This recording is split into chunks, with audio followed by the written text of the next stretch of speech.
It enables the Attorney General to create a 2S LGBTQI+. Just for and giggles, we Googled it. It's an acronym for Two-Spirit. Well, all right, so first off, what's Two-Spirit? Does anyone here know what Two-Spirit is? Two-Spirit. Literally, like I'm actually not kidding at the moment. I honestly have no idea. Lesbian, we know what lesbians are. Everyone knows what lesbians are. You got your Rosie O'Donnells, you got your Ellen DeGeneres. You got your gays, okay, we can figure that out. Bisexuals, they're just having a good time. You got your transgenders. You got your queer. Now, what is queer that is separate from this? Like, if you're doing any of that other stuff, you're a little queer. What's intersex? That means you got a wang and a hoo-ha. That's a lot. I'll give those people a pass. I feel like that's a lot on the plate. You know what I mean? And then you've got asexual, which is like what? You want to have sex with cardboard or something?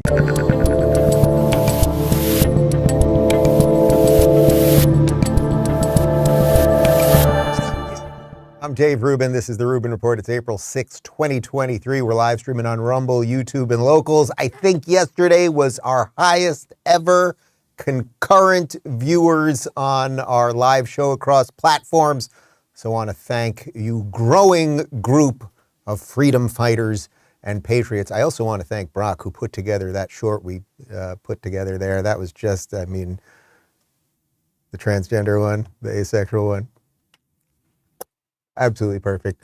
We have a tremendous show for you. I said to the guys, I don't do this often. I usually ask them, what do you think we're going to get to today? And sometimes Daphne usually lowballs me to keep me on my toes. She'll do like a 9-2. Connor also usually a little on the lower side. Phoenix and Brock are on the higher side. We're always going with a 9-8, 9-9, 9-9. I think we could get a 9-9 today. I'm feeling so good about this program we are about to give you. The direction of this thing. Also did the Passover Seder last night. I'm feeling focused, knowing a little bit of history and belief and the path that man is on who yearns for freedom, which is some of the stuff we often talk about here. So the theme today is that we've got to go on offense a little bit. We have to go on offense a bit more. We're always reacting, right? There's just a crazy set of people and we constantly react to them. But going on offense, as you have seen here in Florida, making that first move, it actually does give you an advantage. And it forces the left, the progressives, the globalists, the socialists, it forces them to defend themselves. And when you actually force them to defend themselves, they often cannot because their ideas are so bad. So when you expose them for who they are and what they are, they're the machine, you can actually begin to pick up more support on your side, right? Like if you actually stand up straight with your shoulders back, tell the world what you believe and why you believe it, and just don't endlessly go on that descent to hell that they're always taking us on. I actually think you can change things for the better. That is the message that we will be promoting today. Before we get to it, let me talk to you guys about My Patriot Supply. Guys, anyone who thinks they won't need emergency food isn't paying attention. Every day the headlines get worse and worse. Is the unthinkable next? It pays to prepare, which is why I recommend you stock up on emergency food right away. You never know when the next shoe will drop, and when it does, emergency food will be hard to find. So get yours now while it's on sale. Go to mypatriotsupply.com and check out their popular 3-month emergency food kit. Right now, you'll save $200 per kit. Each kit gives you a wide variety of delicious breakfasts, lunches, dinners, drinks, and snacks, providing over 2,000 calories a day for optimum strength and energy. Act now and claim your $200 savings per kit. You'll sleep better knowing your family won't suffer if the worst ever happens. Go to mypatriotsupply.com and you'll enjoy free shipping too. That's mypatriotsupply.com. And now back to me. Okay, so let's talk about going on the offense when it comes to this culture war and what fruits you can reap when you do. Well, just yesterday, this beautiful thing happened. It's not often that beautiful things happen on Twitter. It's gotten significantly better, obviously, since Elon Musk has taken over, but it's usually just a cesspool of insanity. But check this out yesterday. NPR is now labeled U.S. state-affiliated media. Now, of course, NPR does get donations from people. That is true. It also gets, they claim it's 1% of their budget from the federal government. It's a little unclear to me what that number actually is, but we know they get some money from the government, and we know that NPR, anyone knows this, this is not partisan to say, NPR obviously is a partisan outlet, right? They're obviously always in lockstep with the Democrats, with the progressives, with the left. They are always going after scary Republicans and conservatives, et cetera, et cetera. So Elon Musk, in his quest to democratize Twitter, to make it so that corporate press does not deserve nor will get any more credit than the average independent journalist who's doing the best he can to get to something roughly approximate to truth, Elon is taking away that special status that they had as not state-affiliated media when they actually are. Elon tweeted this in response to Benny Johnson, who had noticed it and tweeted out. He wrote, "Seems accurate," and here is the Twitter Help Center definition of state-affiliated media. State-affiliated media is defined as outlets where the state exercises control over editorial content through financial resources, direct or indirect political pressures, and or control over production and distribution, according to Twitter's Help Center. So, look, when I say that it's not partisan to say that NPR obviously was a wing of the Democrat Party or that they're always pushing progressive messaging, it's obvious what side of the culture war they're on. It's obvious what side of the political divide they're on. We could have spent, literally, I could have sat in this room all day long just reading NPR headlines that lean left, that lie about the right. We just picked a couple here that we thought were sort of seminal ones. Let's just go through them one at a time. Here's one. Let's just go. Russian military intelligence, the GRU, is linked to the invasion of Ukraine and interference in the 2016 U.S. presidential election. Now it's suspected of a bounty program to kill U.S. troops in Afghanistan. That was in 2020. Turned out completely untrue. But of course, what were they trying to do there? They were trying to scare you because Donald Trump had become president in 2016. Let's pick another one here, all the way to the right. Some scientists, this is about a year and a half ago. This is 2 years ago now. Some scientists have welcomed President Biden's directive to further scrutinize the lab leak theory. I think it opens the door for other scientists to weigh in without being called conspiracy theorists. Hot diggity dog, turned out to be true. What else? NPR Politics. NRA in new document acknowledges more than 20 Russian-linked contributors. Yes, the NRA is controlled by the Russians. It just never ends. NPR did put out a statement after being labeled state-affiliated media. They said, "We were disturbed to see last night that Twitter has labeled NPR a state-affiliated media, a description that, per Twitter's own guidelines, does not apply to NPR. NPR and our member stations are supported by millions of listeners who depend on us for independent, fact-based journalism we provide." I'm cracking up as I'm saying this. NPR stands for freedom of speech and holding the powerful accountable. It is unacceptable for Twitter to label us this way. A vigorous free press is essential to the health of our democracy. Phoenix, do a little work while we're doing this show, or one of you guys over there. Scan through all of NPR's tweets as far back as you can imagine. Find me all the tweets where they were calling to open up the states and going against mandates. Find me all the tweets where they were trying to go against the narrative on the Ukraine war. Find me all the tweets where they were saying maybe Brett Kavanaugh shouldn't be treated as a serial rapist. You're going to have a lot of work to do while I'm doing this. Also, beautifully, I mean, it's happening right in front of our eyes. If you let the good stuff in, it really is happening right now. Another little moment, and I know Twitter is not real life, but what happens on Twitter leaks into the real world. It's just a precursor for the reality of tomorrow. The other thing is that Elon Musk is taking away the blue checks unless you pay for it. So what happened in the last 10 or 12 years of Twitter is that if you were politically connected for the most part, or you were a big Hollywood person and you had a big agency behind you, you could get that blue check. And if you got that blue check, you somehow seem more legit to people. It was really originally just to verify people. And there was a value in that, right? If you have a well-known person, they're going to be impersonated a gajillion times over. The blue check signified you are that person. But what it came to be was a status symbol. And then suddenly all of these quote unquote journalists who worked at trash outlets like the Daily Beast and HuffPo and BuzzFeed and the rest, they all got these blue checks, and it made it seem somehow like they were legit And the average guy who's out on the streets with his camera trying to really figure things out, that he's not legit. So Elon, as of like 3 days ago, has decided no more. If you want the blue check, you got to pay for it, and no one is going to get it just because they are who they are.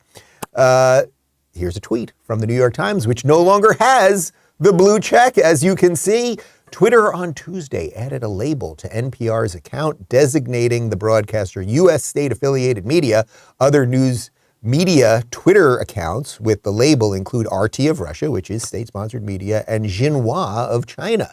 NPR denounced the move as unacceptable. So, of course, New York Times, which no longer has its blue check, it could pay, I think it's $8 or $10, maybe $12 a month, but they're just not willing to do it. So all of the New York Times journalists that had the blue check, that made it seem like they were journalists, they no longer have it unless they're willing to pay out of their pocket. I paid.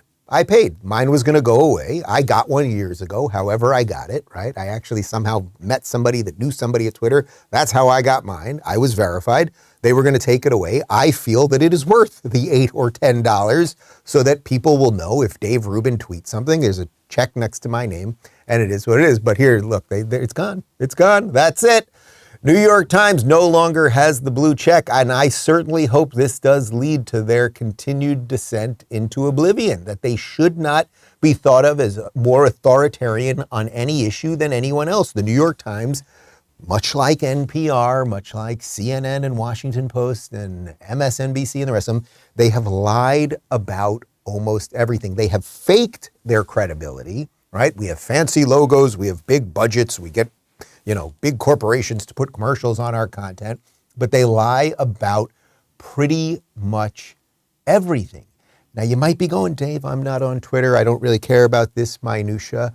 Why does this matter to me? Well, as I said, it's an airlock, right? What happens on Twitter, you might think it just stays there, but it does eventually leak out into the real world, much like I always say that the truth has become a time-release pill. We know, a certain set of people know things are true or suspect things are true, and it's only months and years later that we actually find that out. So why does it matter? I will tell you in just a second. But first, ladies and gentlemen, I want to talk to you about Moink. Did you know? I know you know because you watch this show. 60% of U.S. pork production comes from one company owned by the Chinese, and their hogs are given something called ractopamine, which is banned in 160 countries, including China, yet you find it in your grocery aisle every day. Well, there's a better way, folks. I'd like to tell you about Moink. That's moo plus oink. Moink delivers grass-fed and grass-finished beef and lamb, pastured pork and chicken, and sustainable wild-caught Alaskan salmon straight to your door. You choose the meat in every box, like ribeyes, chicken breast, pork chops, salmon fillets, and much more. Plus, you can cancel any time. There's nothing better than cooking their meats on my big green egg on a Friday afternoon. Shark Tank host Kevin O'Leary called Moink's bacon the best bacon he's ever tasted. Plus, they guarantee you'll say, oink, oink. I'm just so happy I got moinked.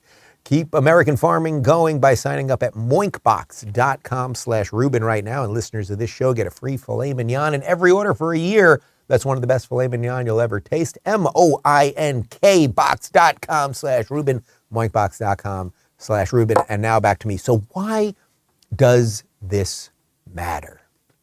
The idea that the mainstream media is not only are more and more people every day waking up to their nonsense, right? You watching this, I get it. Okay, so you're watching this, you've been red-pilled to a degree.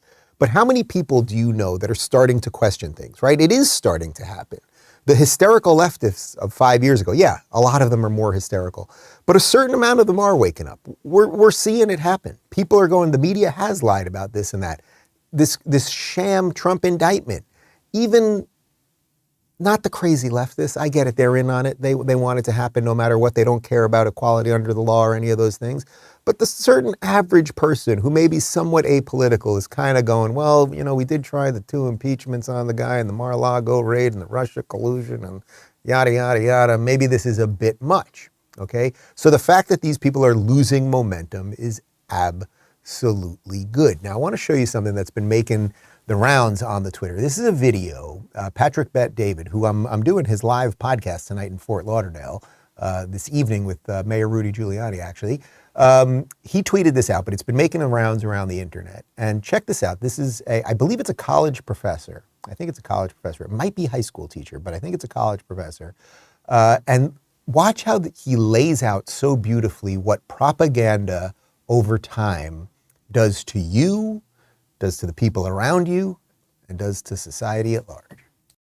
Despite what you might be thinking, these two circles are not equal. I repeat, these two circles are not equal. One is in fact larger than the other. What I need you to do is determine which one that is.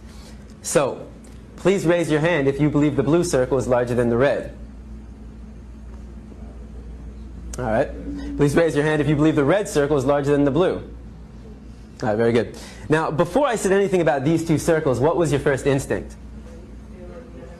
Equal, right? Because they look equal. And the reason why they look equal is because, in fact, they are equal. These two circles are identical. Yet I got just about every one of you to raise your hand and say that they're not. So what did we learn? That you can be manipulated like that to believe in something that goes against your natural instincts. Just imagine as a child you're taught that the blue circle is larger than the red. If you say it enough times, you convince yourself that's the truth. If you're told the lie enough times, it becomes part of your reality. And if enough people are taught that lie, that the blue circle is larger than the red, well, now it becomes part of the culture. And if that culture then passes that misinformation along to the next generation, well, now it becomes tradition.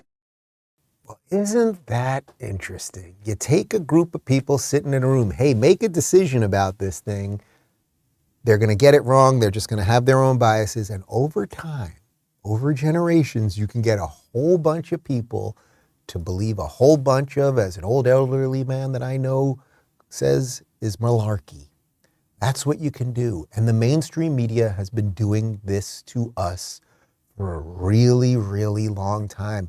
It's why so many people are crazy. It's why people don't know the difference between boys and girls. It's why so many people have or had, or it's recurring again now, Trump derangement syndrome. Because people's reality is so out of whack with what they are seeing on the media. The media has lied for so long. But now independent media is here. Rumble's here. I'm here. Plenty of other people are here. And we're breaking through the nonsense. It's going to be a lot of work. We're just at the beginning. We're always right back at the beginning. But you can see, I just thought that was perfect. And that's why it was going viral the way it was. It was like, man, that is what's happening to us in real time. Now, let's show you some real-time versions of that right now. As you know, Donald Trump was arraigned in New York City, and then 2 nights ago, he went back to Florida. He went to Mar-a-Lago, and he gave a speech, and most of the networks were covering it. Here's how Rachel Maddow on MSNBC, the televised mental institution known as MSNBC, here's how she chose to cover it. Is making remarks tonight from his home in Florida. As far as we can tell, and what we were prepared for here is that this is basically a campaign speech in which he is repeating his same lies and allegations against his perceived enemies. It is just getting started. So far, he's just giving his normal list of grievances. We don't consider that necessarily newsworthy, and there's a cost to us as a news organization of knowingly broadcasting untrue things. So our deal with you is that we will monitor these remarks. If he does say anything newsworthy, we will turn them around and report on that right away. But for now, just know that it's happening and we're not taking it. Wow, Rachel, you're such a journalist. You're such a journalist. You won't broadcast untrue things. Hot diggity dog, where'd we find this?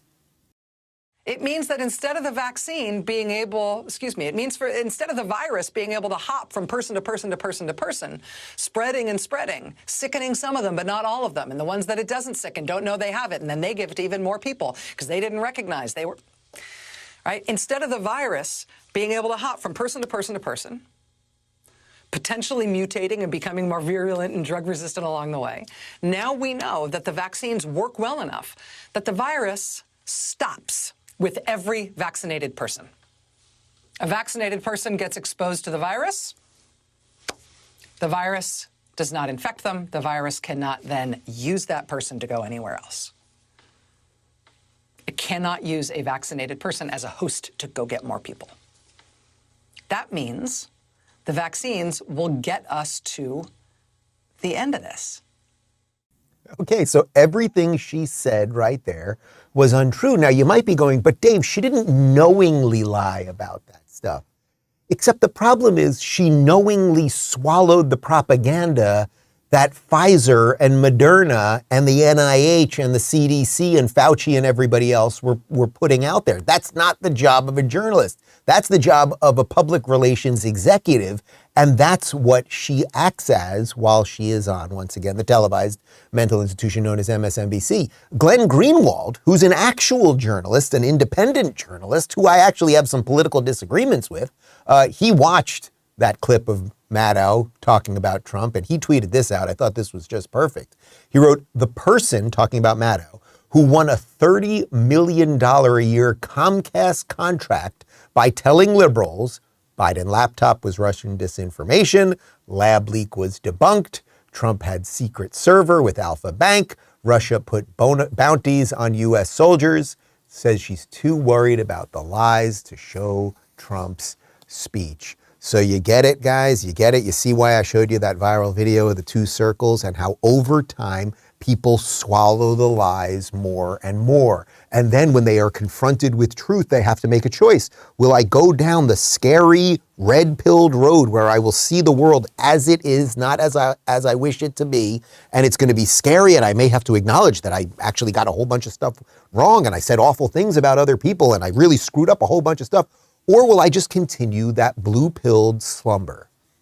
I would argue if you're watching the televised mental institution known as MSNBC, unironically, you've made your choice. But we thought there's got to be a compilation of the media lying about everything, and it's got to, well, there's many of them. Could we find one? And then we were like, yeah, we can. Here. We are watching Republicans not just destroying democracy in the dark, breaking into election officers and plugging stuff in. We're watching them do it from rally stages, debate stages. We could lose our democracy, and it could happen in 17 days. A majority of Americans believe that democracy is under threat. Democracy on the ballot, it's not just a slogan. A lot of Republicans in the last 3 weeks have suddenly found themselves deciding, hey, party over country. I'm wondering whether this puts America into the fast lane towards illiberal democracy. I'm not going to say that, the GOP are Nazis at this point or whatever, but it certainly sounds very familiar. We will wake up the morning after Election Day. We might not even call it that anymore in 2 years. The future is not Republican Party, so they have to cheat. Do you think it's time to ask for friends and allies to come over and help us monitor our elections? Do you think it requires, a democracy commission? The Republicans have an explicit incentive to make the economy worse. They will cut Social Security. They're going to cut lunches for children. If Republicans win control of one or both houses of Congress, they will do everything in their power to sabotage the economy. They are not going to help you. So why would you vote for them? That line at the end, that's the best one. Like, there's so much laughably ridiculous stuff there. They're not going to help you, so why would you vote for them? That gets to the mentality of these people. They think the government is supposed to help you. The government is not supposed to help you. Ronald Reagan, the 9 scariest words in the English language are, I'm here from the government and I'm here to help. I'm from the government and I'm here to help. Those are the scariest words because the government screws up absolutely everything. But these people, it's not just that they lie, that these are propagandists who lie about everything. It's that it would be one thing if they just lied about like what the little policy differences are, but they are lying to keep people in an endless state of hysteria. Do I make mistakes on this show? For sure. Do I have my own biases? For sure. Do I hide that? No.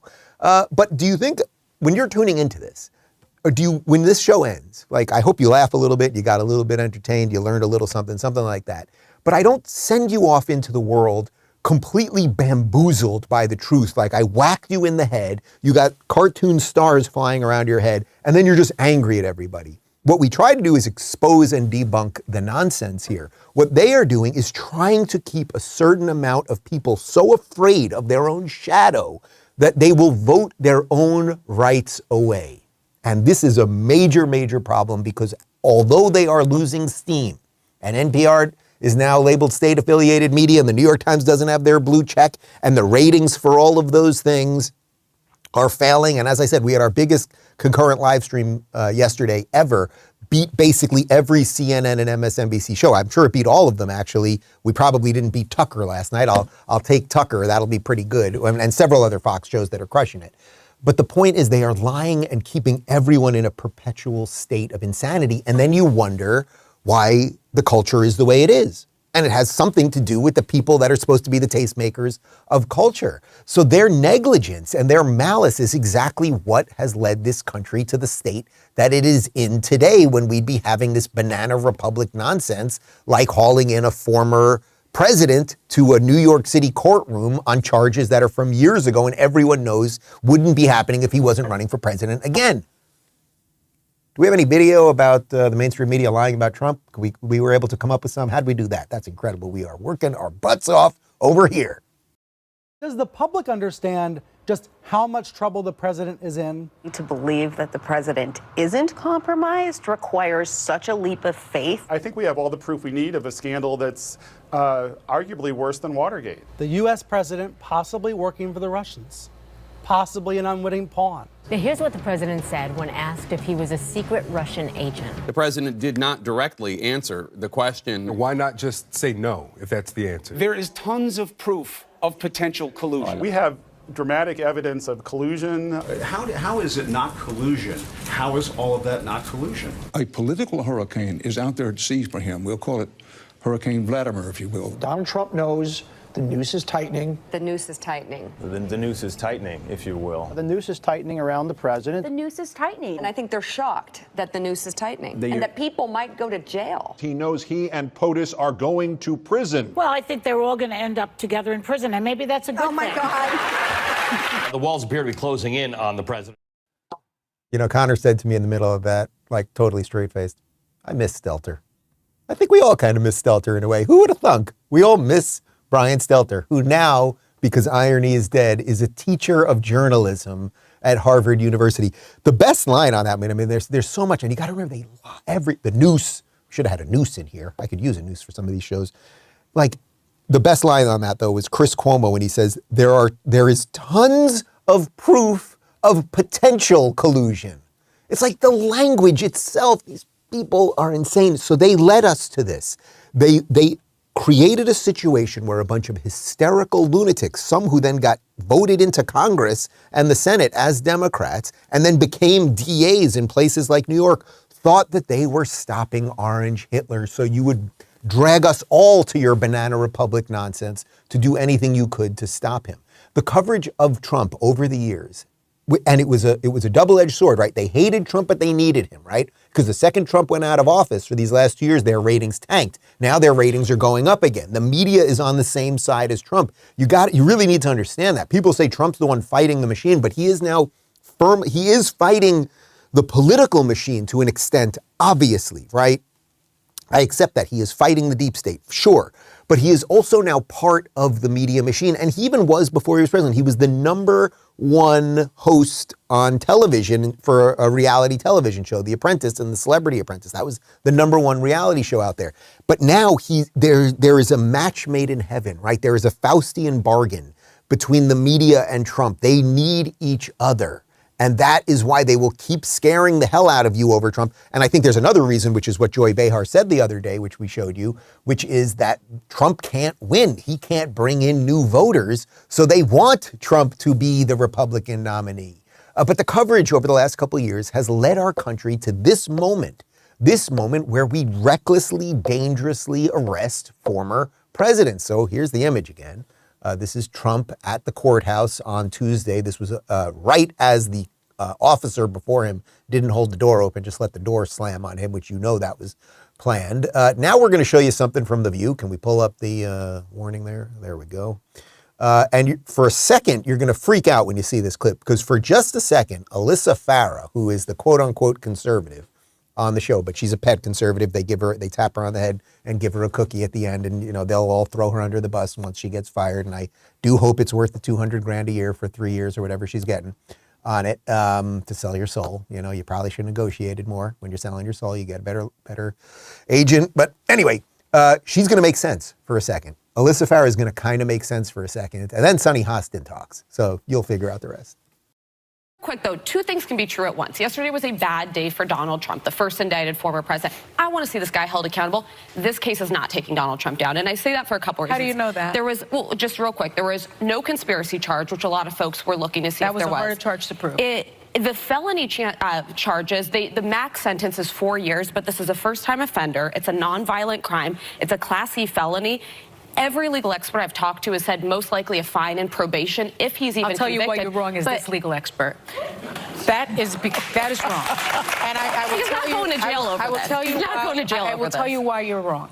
Prosecutors are not only in the business of prosecuting crimes, we're in the business of sending out a message. If you let the President of the United States be found guilty of 1 to 34 counts, even if they're misdemeanors, and he gets to go home scot-free, you're sending It's a not message. scot-free. We're just saying it's going to be a you're fine and sending a probation. message It won't be to the serving time. country. Correct. Well, not yet. It's okay. That's bad. There's- That's not going to happen. All right, first off, just Sonny Hostin's general tone. And that's what I'm saying. Alyssa, you think they like you now, and you know they don't really like you, like they're just using you. But the way that Sonny Hostin talks down to people, like literally with her nose up down to people, she's so profoundly unpleasant, but okay, let that be. What's interesting is she's saying that you should prosecute to send a message. Now that's interesting because now I would say, and I think most people who believe in equality under the law believe that you should be prosecuting based on the laws that are on the books. So if you, I don't know, let's say murder somebody, everyone who murders somebody should be treated equally under the law. And you should have to prove that they did it. They have a chance to prove that they are not guilty, and that's how it should work. But you should prosecute to send a message. It took us literally 0.002 seconds to find this from the New Yorker. On Alvin Bragg's third day as Manhattan District Attorney in January 2021, he stated that his office would no longer prosecute low-level offenses such as subway fare evasion, resistance to arrest, or prostitution unless they were part of an accompanying felony charge. So if you are sending a message, if that's what prosecution is about, then this guy has said to New Yorkers, jump the turnstiles, be prostitutes, resist arrest. I mean, the idea that resisting arrest would be something that wouldn't get you in trouble is absolutely insane. So, well, I guess if you're a prostitute and they were about to arrest you and now you can not only not get arrested for prostitution, but you can also basically smack the cop in the face. So what was the message that Alvin Bragg has been sending to New Yorkers? It was break the law. It was break the law. So what is the one thing that the mainstream media, that the corporate press, that these people never do? What they never do is pursue the truth. They never go after the people who deserve to be looked at, right? Who really are the ones who are riling up people and making everybody angry and lying about everything and all of that stuff. For example, the squad, right? You've got your AOCs and your Ilhan Omars and your Rashida Tlaibs, a group of people who are here to destroy America. They are socialists. They do not like our system. They do not like our founding. They are clearly here to foment anti-American sentiment. Check out this tweet by Rashida Tlaib. This was 2 days ago. I wanted to cover it yesterday. We couldn't get to it. Every day, 120 Americans are killed by gun violence. There have been 18 school shootings so far this year. Every single day that Republicans prioritize bigotry in banning books and drag shows, more Americans will die. I mean, she is just, man, she could get my Sonny Hostin Award for being the worst person on the show today. That should be the official award. We'll have a little clay Sonny Hostin and we'll mail it to these people. She's conflating issues, right? The drag queen story hour and these ridiculous pornography books that are in schools have nothing to do with school shootings. Also, taking away guns from people who are abiding by the law is not going to stop the bad people.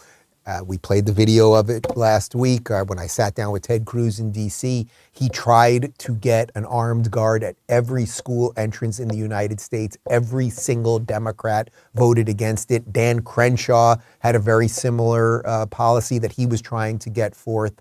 But they're focused on these books. This seems to be a reoccurring thing with these people, that the Republicans are banning books and that especially Florida, we're banning books. Connor, can we put up the image of Gender Queer? Now, this is Gender Queer. This is the book that everyone's talking about. So just to be very, very clear here, in Florida, they are not banning books. What they are doing right now is that the local school districts are doing reviews of books just to see what's on the shelves. And each school district can make their choice as to what they are going to have in there, which of course makes sense. Parents and educators can come together and discuss what is age appropriate for students. Now, this is the only book, this gender queer book, is the only book that has been banned so far. Now, what's fascinating about this book is we blurred out some images because we're a family show here. But we did see the images before we blurred them out. And I really want to get this correct, so I've got everybody on the team. I need you all focused right now. What we are blurring out there is that there is a girl, we believe it is a girl, who does not have a penis, because generally speaking, girls do not have penises, who's using a dildo and then has her, what we think is asexual friend performing oral sex on the dildo so she can pretend she's a boy. That's what we are blurring out for you. That is what Rashida Tlaib and Gavin Newsom and the lunatics at The View and all of these people think should be in public schools for kids to learn about. Am I just old-fashioned? How about Good Night Moon? Like, what? Put it up one more time. We blurred it out. We had to, but did I get that right? So just one more time, guys. It's a chick using a dildo to have what we think is her male, or at least the male was identifying as using weird pronouns to perform oral. All right, forget it. You got the point. Here's a drag queen in Canada. Go. We will not let fear win. A world without trans people has never existed. A world without drag has never existed, and it never will. Queer people have always been here amongst us. They are our coworkers, they are our brothers, our sisters, they are our mothers, our fathers, they are our families. Drag is art, drag is culture, drag is educational, drag is creative, drag is comedy, but drag is not a crime. My name is Scarlett Bobo, and thank you so much for your time. If you live in Canada, get out. Get out. A few of you can come here to Florida, but we're closing this thing down pretty soon. Trust me, I've got the governor's ear. We're putting up a wall, gators, the whole freaking thing. Do you see what they do with everything, though? So that was at that ridiculous press conference yesterday where the two-spirited woman was trying to, yeah, okay, fine, you got it. But what she's saying is that the world has never existed without queer people or trans people. Okay, nobody's saying that. What we're saying is this shit should not be in front of kids. Would that just be okay with you guys? Wear your crazy wig, put on your God-forsaken makeup, whatever you want to do with your life, fine. But why must you dance in front of children? Why must you dance in front of children? I'm choking as I'm saying it. Why must you dance in front of children for money? Why must you do that? Again, why do you not go to the annual actuary conference? Why do they only do it at late night clubs where adults are getting drunk and trying to hook up with each other, and then they do it for children? There seems to be nothing in between on that, right? Why is that? Can someone explain that to me? Anyway, when you realize that this stuff has leaked up all the way, because what happens is you get these radical activists with these crazy ideas, and they're a tiny minority and everyone knows it's nonsense, but nobody wants to be the guy being like, you people stop doing that. Nobody wants to be that guy waving the finger. We need more of those people. Some people have tried it. A whole bunch of us have tried it, I would say. But no, I get it. The average person doesn't want to be that person. Like, you want to be accepting and tolerant and nice, and diversity is our strength and all that stuff. But what happens is these radical activists push all of this insane nonsense. So literally at public schools, they've got a book where a girl is having oral sex performed on a dildo, and that's thought of as tolerable for children. And then you have the mainstream media, which runs cover for it because they never acknowledge what's in the content of the books that are being banned. They just say Republicans are mean and banning books. And you might go, well, all right, well, it's just books. Who cares? All right. But it's also now that they are pushing sex change surgeries, not gender affirming care. Don't use their language. It is not affirming to lop off somebody's wang. All right. It's not. I was going to say Google it, but don't Google that. Here is Karine Jean-Pierre, our White House press secretary, saying that minor sex change surgeries are between a parent and a child and government should stay out. Now, it's ironic that they've suddenly become libertarian on this. We'll get to more on that in a second. And then today, Indiana just banned puberty blockers, hormone therapies, and gender transition surgeries for minors.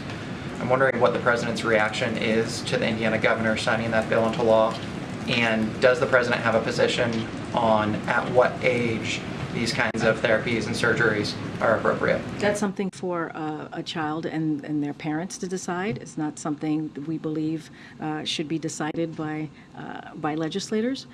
So I'll leave it there. It is absolutely incredible. The hypocrisy with these people, I know hypocrisy is dead, but their hypocrisy is incredible. The same people who will be upset if a parent comes to a school board meeting saying, I don't want drag queens dancing in front of my children, they're the same ones that say it's up to a parent and a child to decide if they should have their nuts chopped off. You see the irony of this, right? Like if a parent objects to a book or objects to a drag queen, then the parent is completely out of control and they're a far-right maniac. As long as the parent is for the genitals being chopped off, then it should be between a parent and a child. These people want the government to be involved in absolutely everything. Suddenly, when some red states are saying, you know, maybe government does have a little bit of a role to have something to do with a functioning state, maybe we should be protecting children. Something like that.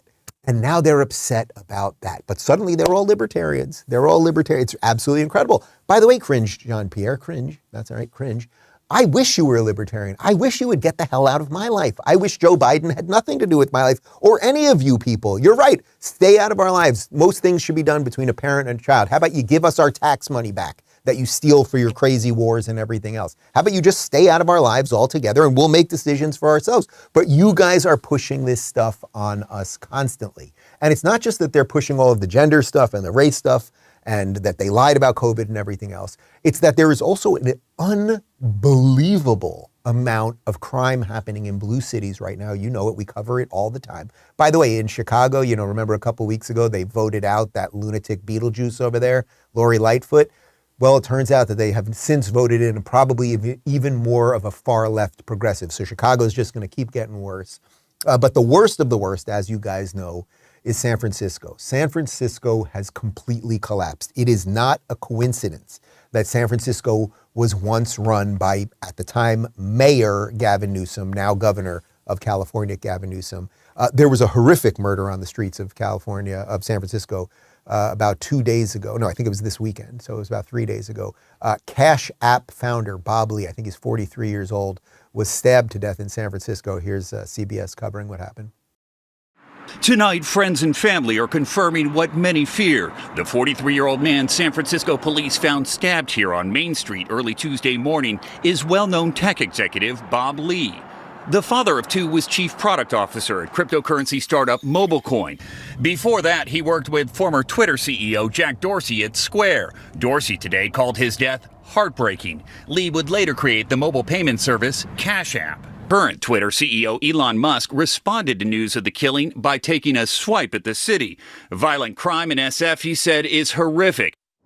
Okay, it's an unbelievable murder. Look, the guy, 43 years old, what's interesting about this is that, well, Jack Dorsey from Twitter comments about it, but Jack Dorsey was one of the main people at Twitter there who was pumping money into the things and defending all of the horrific ideas that have destroyed what once was a great city. San Francisco, and I went to it for the first time about 15 years ago, was absolutely beautiful, gorgeous, thriving, flourishing, and now it is just everything the reverse of that. Elon Musk's comments are completely right. The amount of security he has to have at the Twitter offices, which is in the midst of a zombie apocalypse. And what's interesting about this story particularly is that this poor guy, he had fled San Francisco. Yeah, he used to live in San Francisco. You know where he lived now?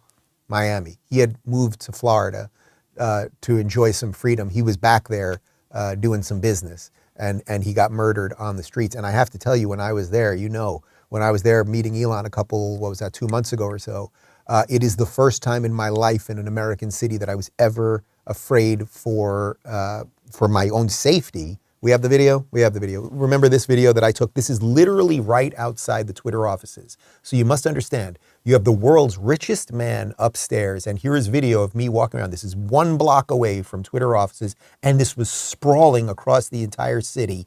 Drugs, mayhem, zombies, enjoy.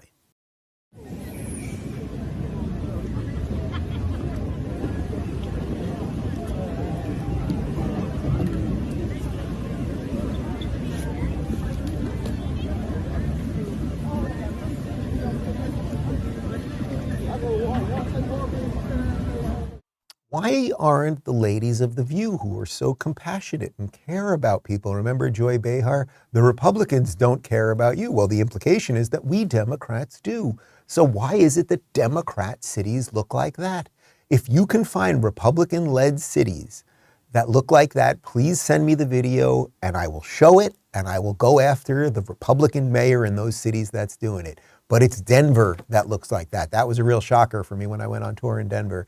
It is Los Angeles, it is San Francisco, it is Portland and Seattle, okay, blah, blah, blah. It is Austin, you got it. You got it. Democrats do not care about other people. Democrats care about power. That's what these media people care about. That's what the politicians care about. And that's why people are fleeing blue cities and fleeing blue states and coming to places where there is law and order and where there are flourishing economies, because we don't put policies in place that destroy economies, which ultimately destroy families, destroy communities, destroy schools, et cetera, et cetera. You might be thinking now, Dave, wait a minute, you said this show is a 9-9, but I'm feeling a little depressed. It's a little depressing hearing mainstream media lies. It's a little depressing hearing about this murder. It's a little depressing watching the general mayhem of the blue cities. Well, I got a good one for you, because we're going to bring it home on a positive note. This is fantastic. This is just yesterday. A Democrat congresswoman named Tricia Cotham from North Carolina, she's no longer a Democrat. She's moving over to the GOP. Modern day Democratic Party has become unrecognizable to me and to so many others throughout this state and this country. The party wants to villainize anyone who has free thought, free judgment, has solutions, who wants to get to work to better our state, not just sit in a meeting and have a workshop after a workshop, but really work with individuals to get things done, because that's what real public servants do. If you don't do exactly what the Democrats want you to do, they will try to bully you. They will try to cast you aside. I got to tell you guys, watching that is so affirming for me personally, because what she says there about free thought and what they will do for you, to you, and when you step away and all that stuff, literally, you've all seen it, I'm sure. My Why I Left the Left video I did on PragerU 7 years ago, that's what I was saying. And now that is, that time-release pill, truth is time-released. People, more and more people are realizing it. What's interesting about this also, Phoenix just told me that her switching from Democrat to GOP now gives the Republicans a supermajority in North Carolina. So watch what happens now in North Carolina. I bet you it will become more stable. It will become safer. They will protect kids. They will not allow for this woke nonsense and everything else. So this is a really, really nice moment. But guys, the media's lies, their malice, their negligence, it presents us with an opportunity to pick up those disaffected liberals, the people that have been bamboozled and everything else. And we just need more and more people to see it. So I want to end with this tweet from Elon Musk. This is in July of 2022. He said, "The media is a click-seeking machine dressed up as a truth-seeking machine." Yes. Yes, it is. We must keep going. We will get to that promised land. There's a little Passover messaging for you, right? You got to leave the oppression of Egypt. You may have to wander in the desert for 40 years. Maybe we're in year 36 of 40 right now. We've been wandering, confused, looking for a leader, trying to figure out what does the promised land look like? Well, you know what? You also have to map what the promised land will be, right? The Hebrews didn't just show up to the promised land and magically create an incredible society. You have to really be thinking, what would our society look like? Florida blueprint. We have everything we need, guys. And now we got to start putting it together. And I really, really do believe that we can. Ladies and gentlemen, my full interview with Senator Ron Johnson from Wisconsin is up right now across platforms. We're going to do a post-game show in just a moment. If you have not joined us in Locals, we got a great community of people in there talking about these ideas, questioning things, going back and forth. Some people are more on the Trump side. Some people are more on the DeSantis side. It's a wide swath of people. I'm happy that everybody's there, and I love communicating with you guys and having drinks with you like we did in D.C. last week. So we'll do a post-game show in just a couple seconds. If you want to join us, RubinReport.locals.com. We leave you with the elderly man pretending to be president, making a classic mistake, and I'll see everyone else in 37 seconds. The town of Rolling Stone will be back and we'll be with you every step of the way. And what did I say? I said rolling fork, rolling stone. I got my mind going here.